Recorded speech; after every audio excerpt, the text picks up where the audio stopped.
Artists all over the world develop their own unique style throughout their careers, either by copying from different features from artists they like, experiment in isolation, or studying in either art school or by themselves. Each and everyone eventually reach the point where they think they have their own unique style until some douchebag points out that, hey, your art style really reminds me of this other guy. That's the cue for you to go back to the drawing board.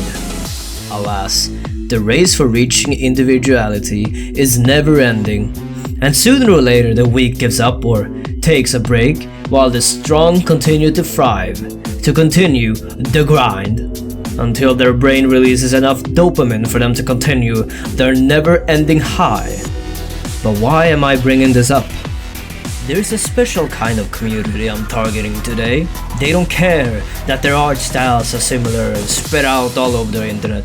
Hell, some even ignore the fact that their styles are heavily based on each other.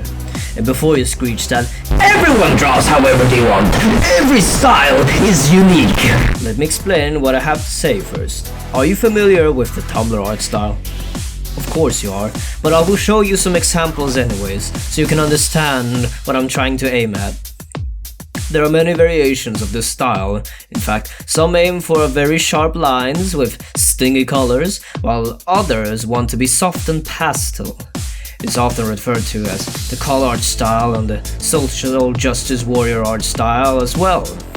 Why they are called that, I'll explain in a bit. It's throughout the past years been hated and downright discriminated.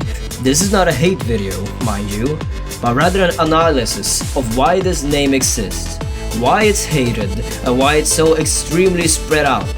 And to do that, we need to put ourselves in a perspective. Judging and hating on something without understanding the artist's motive will always cause confusion and misinformation. Let's say that you're this kid called Alex. Alex recently discovered an artist on Twitter that they really enjoy. Alex is completely new to the art community, so they decide to start right away. Practice makes perfect, and in this case, Alex fucking sucks. Frustrated and confused, they try tracing.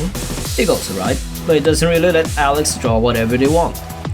Eventually, when they start to reach the point where they want to give up, they decide to study and take features from their favorite artist. She was the reason that Alex became interested in art, after all. Alex started to enjoy drawing again, and this style is rather easy to use. It's appealing to both himself and others.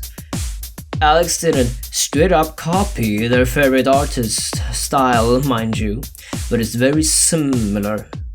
It's just missing line weight, color theory, and decent rendering, and decent anatomy, and everything else. But Alex will catch up soon with his motivation he got.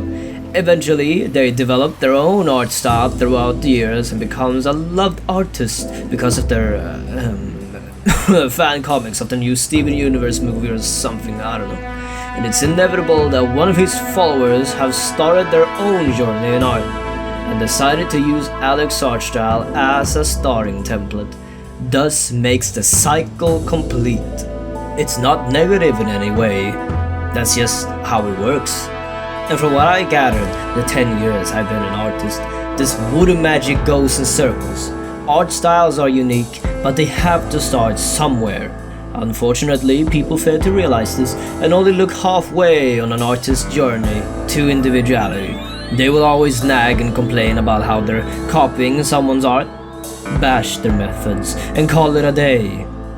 The hypocrisy is that they are sitting in their room or sofa with their family, on their phone, putting down the time to write this useless comment which won't make any sense at all, due to them not knowing the context of a community or the situation. Of course, they will always be the ones who will copy art styles and drawings, claim it as their own, and call it a day. It's important to note and know the difference between people who are just looking for attention and people who genuinely want to learn. If you're unsure how to check on that, I'm sure it's possible to explain it in a guide, if people are interested in that. But the easiest way to see if someone copies and traces for attention is by measuring in time. see if they are improving in any way. Reverse image search is also a great tool to use. Now, to a segment which I'm sure is the reason why I clicked on this video in the first place. Why is it called a social justice warrior art style? Why is it called a call art style? There's an easy explanation to that, and rather than just saying that the art style is overused and ugly, and it's from a specific website, I'd like to overanalyze the situation. This unique and negative situation has gotten me pondering. There must be a reason, right? This is not a fact, but I think that the reason it's so negatively viewed upon is because of the context it's been used in the past. Many political and sensitive topics, cringe fan arts where they're mixing the main character's sexuality and interests to fit their own fantasies. A lot of people outside their respective communities have viewed upon these themes and in the end related these art styles with politics, fetishizing and degenerative comics and images of main characters which you don't even recognize anymore. That is, at least what I've been told. That these Tumblr art styles will always offer weird images which ruin someone's beloved boo-hoo waifu, and I am not here to change your opinion. I'd rather put in some food for thought, some fuel for the fire. A rather good example which people usually points towards when it comes to the negativity of Tumblr art styles are RCD art. Her art before going to call art school is noticeably much better than what it became afterwards.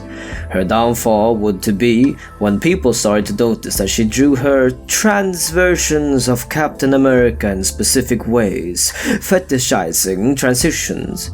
I think she even had a Not Safe for Work blog back in the day where she had more art about fetishizing trans people, but it has since then been deleted.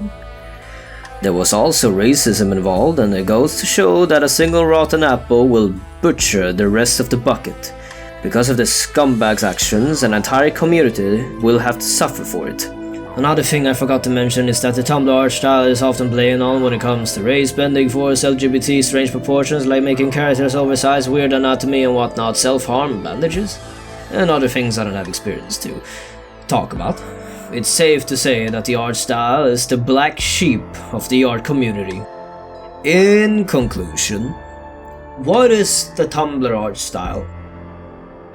It's an ugly, unappealing, soft, rounded, pastel, sharp art style, where the characters look like they have crippling cold. It's an art style that is a work in progress, with the exception of artists who's made it work and fit their own custom creative ways. It's an art style who's received a lot of hate throughout the years, simply because it's inside a specific target of teenagers who just want to draw. And to that, I salute them.